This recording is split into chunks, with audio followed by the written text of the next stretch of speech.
Kolchak has a sad story to tell. Well, sad for him because he may have missed a once-in-a-lifetime opportunity.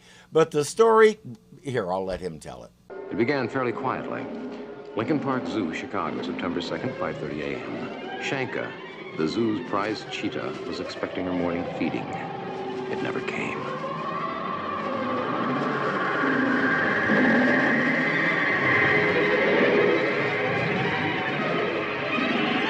So far, he's not paying much attention to the story. He has more important things on his mind. Ron, where are my tickets? What tickets? Well, the tickets you promised me for the World Series. Oh, I don't remember that. We remember Updike, right? The guy Kolchak calls uptight, who gets his assignments by polishing the boss's shoes. You don't remember that? Well, then let me refresh your memory. 2 short weeks ago, after your review of the roller derby, a hand was clutched around your throat, attached to one Snuffy Patachenko, lead jammer for the Atlanta Amazon. 207 pounds of furious, frightening femininity. All muscle, no fat.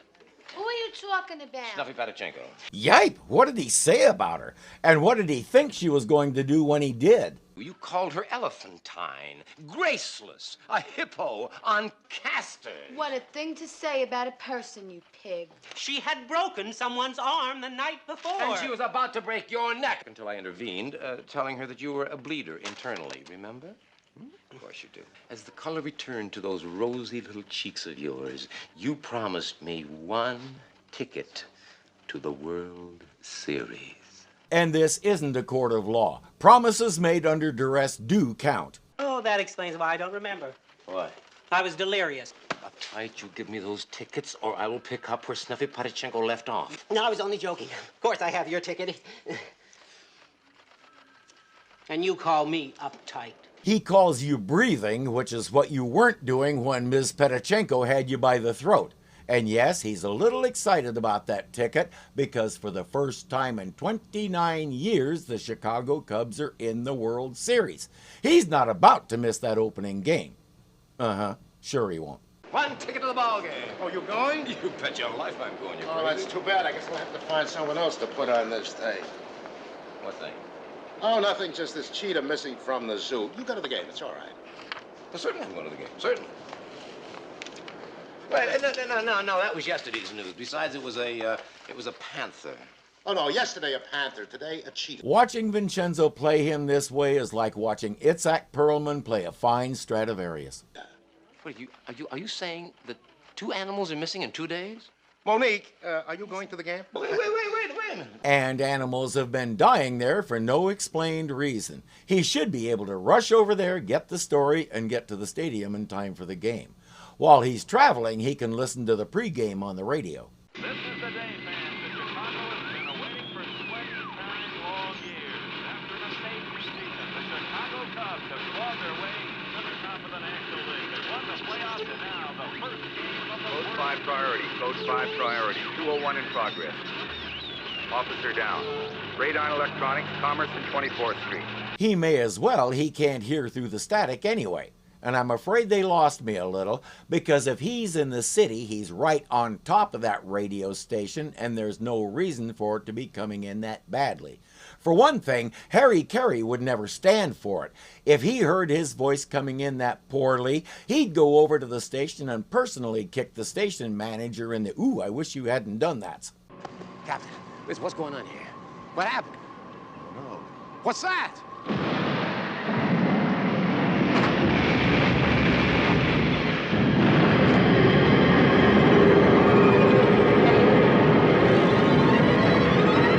I'm gonna say transparent bulldozer. Somebody built it inside and forgot to make a door big enough to get it out. What did you think happened? I don't know, but looks like to me I'm gonna take some of that overdue vacation time I got coming. We'll learn that that was 2 tons of lead ingots. The captain immediately has Kolchak thrown out of the area, so he may as well go back to listening to the game. Except another station is bleeding over. My beef is with the lousy street department and the way they screwed up my street, Mariposa Way. Big fan for the Cubs. Left-handed batter, but he had a great season in 297. 7. When those clowns from the street department repaved Mariposa, they dumped the leftover asphalt right on my lawn. I got this terrible black gooey mess all over. Unless that gooey mess is blocking someone's view of home plate, Kolchak doesn't care. Vincenzo's animal story was still hanging over my head, and chances of seeing the game were fading like lead ingots. Radio reception was so bad that listening to the play-by-play was nothing short of painful. But when all was said and done, my problems were very minor compared to the problems they had at Lincoln Park Zoo. Very minor indeed. I'm gonna say whatever did that is related to whatever busted down that wall. He finds a piece of some black goo in the straw. He takes it to a chemist friend of his. It's a viscid mass. Probably has a lot... Sticky. Seems to have a lot of acetone in it, too. My guess is that they plan to foul up the whole zoo with it and then something frightened them off. Who then? Vandals. Probably the same ones that sprayed our baby elephant with gold paint. Did they rip out the bars to get to the elephant? Where's the potter? The elephant? The keeper showed up the next morning after a 3-day binge. First thing he saw was that elephant. That's a good story, but it doesn't answer his questions. They've had several animals die in the past week, all from the same thing. Heart attack. What about the cheetah? Heart attack. Heart attack. Here's your telephone. Mm-hmm. What about the panda last week? Heart attack. And nobody's asking why their animals are all dropping dead of heart attacks? Kolchak is remembering something. Hello, I'd like to speak to the program director of the Most Kazan Hour. Yeah, I'll wait. Listen, besides being sticky, just what is this gunk anyway? Who knows? Yeah, hello? Yeah, you had a guy on the show this afternoon that was complaining about the street department dumping a whole big pile of evil-smelling asphalt in his front lawn. I'd like his name and address, please. Well, he certainly was. I heard him on the radio less than an hour ago. The station is denying there ever was such a call, even though it's likely thousands of other people heard it. He calls City Hall, and the street department denies they did any work on that street. The technical term for what he's running into here is a brick wall. At a press conference, that police captain will deny everything that happened at the electronics store, the invisible force breaking the wall and throwing his cops around like toys, the vanishing lead ingots. He won't mention any of it, and when Kolchak tries to bring it up, the captain will claim nothing unusual happened, and he'll do it in such a way that if Kolchak tells what he saw, he'll sound insane. We've gone from a brick wall to a full-blown cover-up. These authorities never learn. You can't keep a lid on something like this, especially since weird stuff is still happening. There's a right way and a wrong way to approach anomalies of this kind. The wrong way, do what they're doing. Tell people they shouldn't believe the evidence of their own eyes and pretend it didn't happen. The right way, tell people, yes, it appears that something destroyed this wall and stole 2 tons of lead ingots. We don't know who or why, but the investigation is ongoing, and as quick as we know something, you'll know something. It's a standard stock footage line, and there's a reason why agencies all over the world use it. It works. It conveys what the public wants to know without creating a panic or otherwise sensationalizing. And if these decisions were made by individuals, that's probably what we would get. But as we know, decisions of this magnitude are always made by committees. You can count on any committee created for any task to do the stupidest thing possible and then wonder why it didn't work. Usually that leads to creating another committee to investigate the first committee, and the cycle continues. Kolchak will head over to Mariposa Way and find the guy from the radio.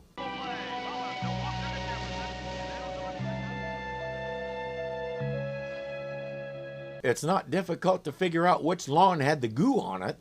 The man is only too happy to talk. He's more furious than ever. 1 hour after I make the phone call, 4 trucks pull here from the street department. What a bunch of idiots. First they start with these shovels, then they try this chemical that turns the whole lawn yellow. Then they try these flamethrowers, the things that they use to burn weeds down with. Look what they did. They burnt the hedge, the tree, they almost got to the house. They took flamethrowers to his yard? Our smartphones were still several decades away, but most everybody had a camera of some kind. That's when you grab it, start snapping pictures as fast as you can wind the film, and then call a lawyer. We have a nice parade of guest stars going by. James Gregory, the police captain, is well known to us from F Troop, and he's most famous as Inspector Luger, the man everybody loved to hate on Barney Miller. Anybody who didn't recognize Mary Wicks has never seen the Sister Act movies, and Dick Van Patten here was a household name. He's another one who was born to be an actor, and he got his start at age 7 before he could even read his lines. Things just got better for him from there. He met the love of his life in 1954 while working on a movie, and they were together for 61 years until he died in 2015. He was offered the role of Dr. Brinker on The Love Boat, but turned it down in favor of starring in the sitcom 8 is Enough. That show was a huge hit and clinched his fame forever, so it was a good choice. Throughout his career and even after his passing, he was known as one of the nicest people in Hollywood, maybe one of the nicest people on the planet. I can think of lots worse legacies to have. But our man isn't finished. Lots more weird stuff has been happening in this neighborhood. You see the busted window up there? Yeah? Henry! My neighbor, Henry Anscaroni. Last night he was sitting, listening to records with earphones on. Someone comes along, kicks out the window, and rips out his whole stereo system while he's listening. There's a crazy cat lady across the street. Someone has killed 5 of her cats. The list goes on, and the police are in full denial mode.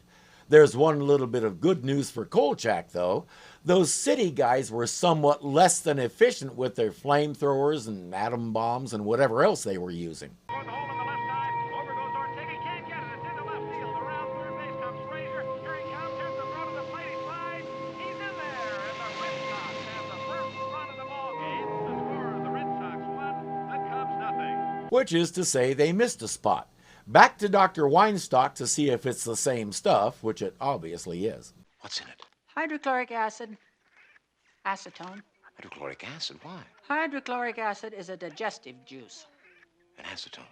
And bone marrow. Bone marrow? Digestive juices and bone marrow. The implications of that are a little creepy. Animal or human? Animal. All of our animals who were killed here showed puncture marks at the major bone joints, and every last dram of marrow had been extracted from their bones. She just admitted the heart attack story was a lie, but I have a feeling Kolchak and we and everybody else already knew that. Hydrochloric? You mean they ate the bone marrow?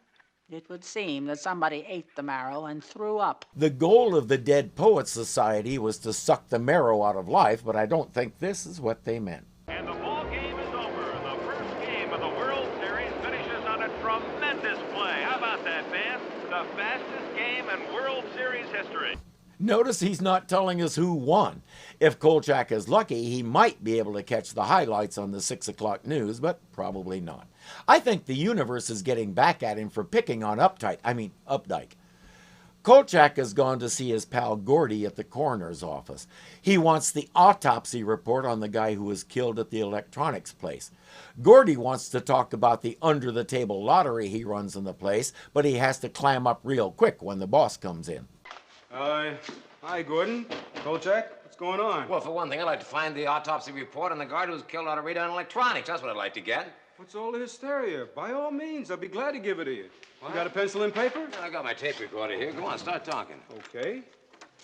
Here we are. Subject Lloyd Reynolds, male, Caucasian, 60 years of age.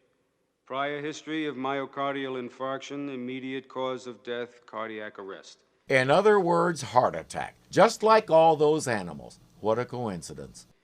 Blood sample normal, no external wounds. That's the official line straight from the head bean counter. Now what's the real report say? He'll slip a 20 to Gordy and find out. Prior history of myocardial infarction.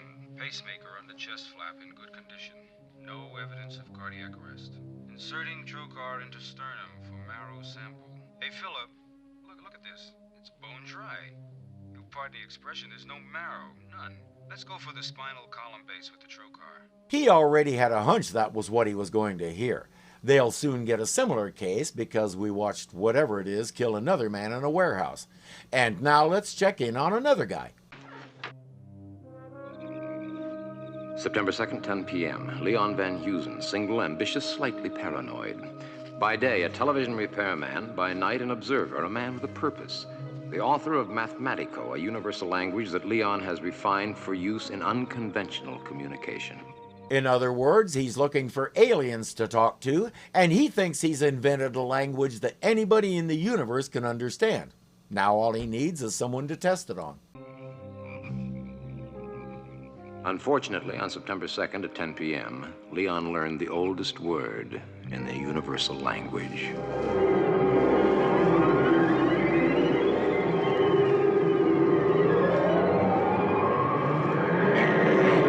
That word being ah! Captain Quill holds that press conference I mentioned, and it's all bureaucratic hogwash. But Kolchak has noticed something strange. Quill and I weren't the only ones with watches that didn't work. Everyone that had been at Radine Electronics had the same problem. Question: what would stop 17 wristwatches at exactly the same time?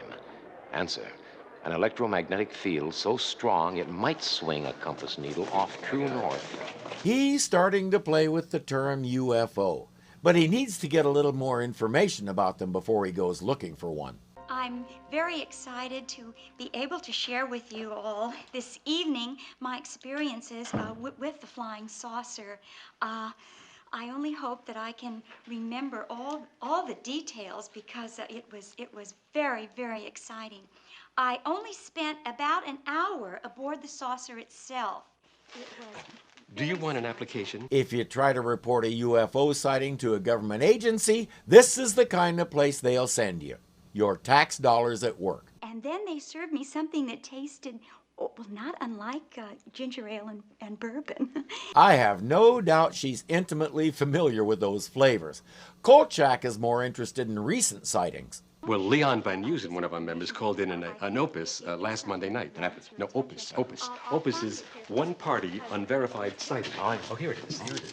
If you continue to ignore... I wonder why he didn't petition the authentication committee. Well, Leon's a touch paranoid. Most recently, as we saw, Leon learned that just because you're paranoid doesn't mean they aren't out to get you. Kolchak gets the location and goes to see Leon. Your present location is the third planet of our star system. We are peaceful. I will now address you in Mathematico, the universal language.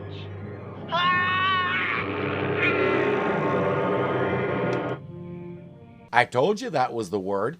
Kolchak has a compass with him and it's not pointing north. He'll head the direction it is pointing and try to find out what it's pointing at.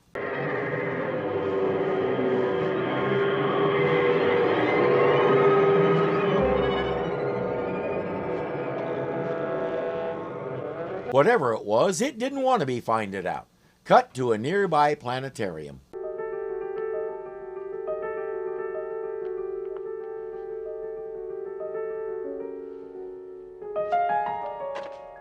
This is Riley at the planetarium. You better get a squad over here right away.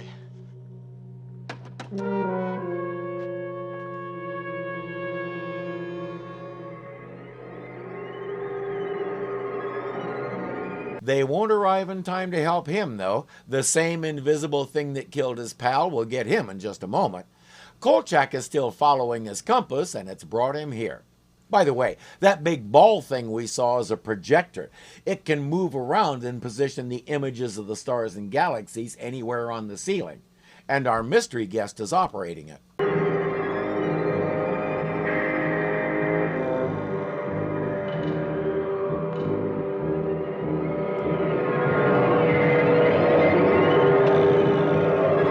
It's trying to tell you this is a secret. No peeking, so scoot, scoot.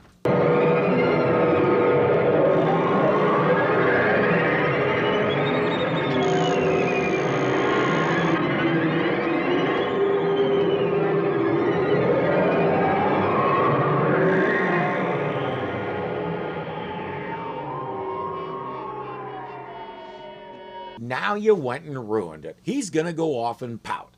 Kolchak assumes something about the light from his flash drove it away.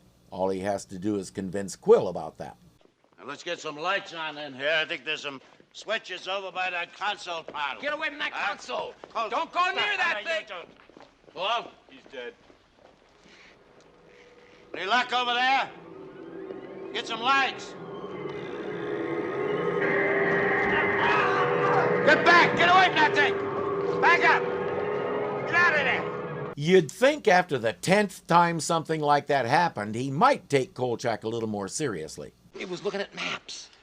Map? What kind of map? Star maps. Look up there. You see galaxies. See, look over there. There's nothing over there. I don't see anything. Anybody see anything? Huh? What do you see, Kolchak? I don't see anything either. But that doesn't mean that there's nothing there. Somebody throw a net over Kolchak, will you? I think he's about ready for the rubber. Or not. I talked with Dr. Heinz Vollenweider over at the Fermi Research Institute. Now, he told me that the human eye cannot detect certain portions of the light spectrum. Now, we know that X-rays exist. We know that cosmic rays exist. The fact that we can't see them doesn't mean they aren't there. If you can't see it, how do you know it's there? Well, for one thing, something was throwing your cops around like plush toys. Let's hear your explanation for that. With enough pressure, the captain goes outside and talks with whoever the fancy suits are. They throw a cordon of light around the place and turn on everything they can find. Quill. Yeah? Kolchak. There's gotta be an explanation for this. There's gotta be. Just let me figure it out. You gotta figure out how you're gonna earn a living from now on, because of now, you're through as a paper boy in this house. It had to be the camera. It had to be. What else could it be? The lights just irritated it. Something about the camera and or the flash drove it away. Quill isn't interested in finding out what it is, but Kolchak definitely is. He goes back into the planetarium to recreate the event.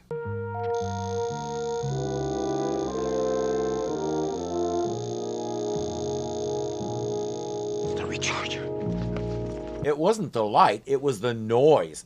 Quill doesn't care if it was the smell, he's not interested. There's nothing for Kolchak to do but go back to following his compass.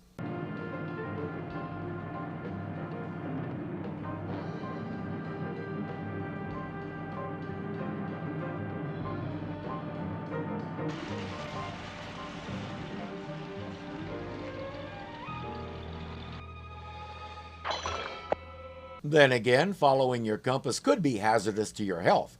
Good thing he has that other one in his pocket. He'll go on foot from here.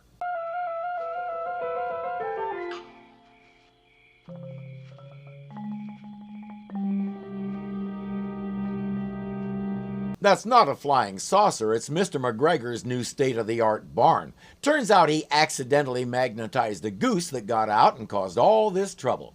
And I'm pretty sure you don't need the compass anymore, Carl. But the obvious question is, why aren't you taking pictures?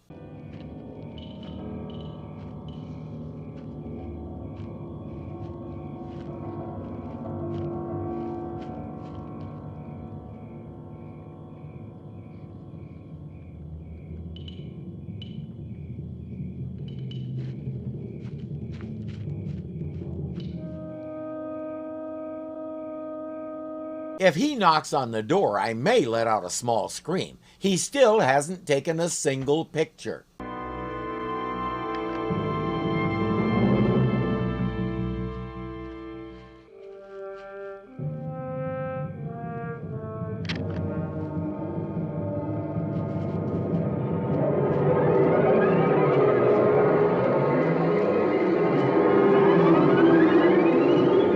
Guess who doesn't want their picture taken? The noise from the flash will still keep it off him, which means he gets to see this.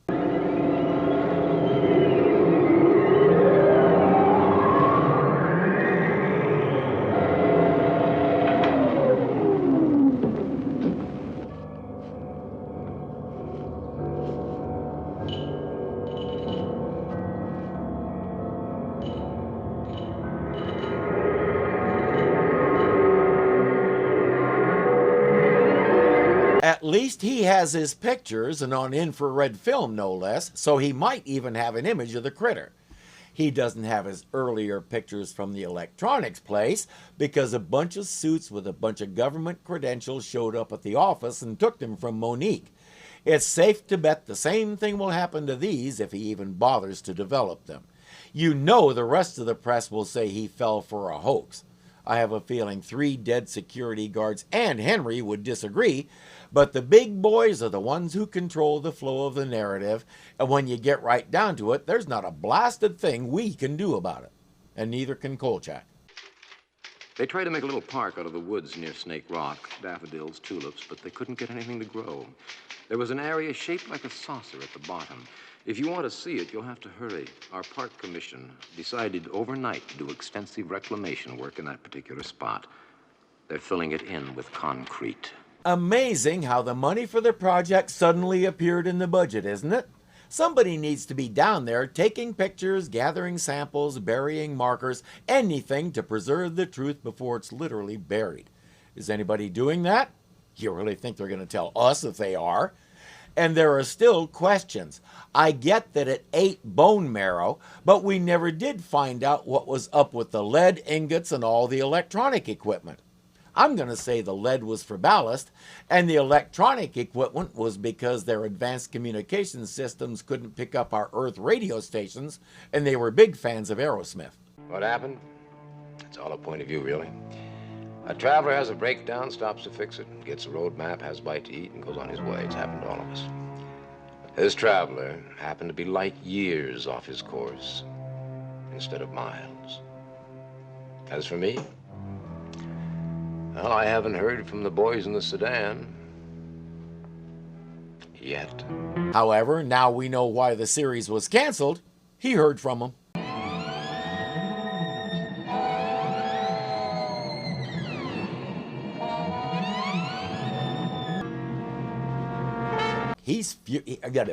There's one little bit of good, that word being ah. Okay, not so loud. UFO sighting. Okay, is more interested in reading. I have no doubt she's nearby planetary.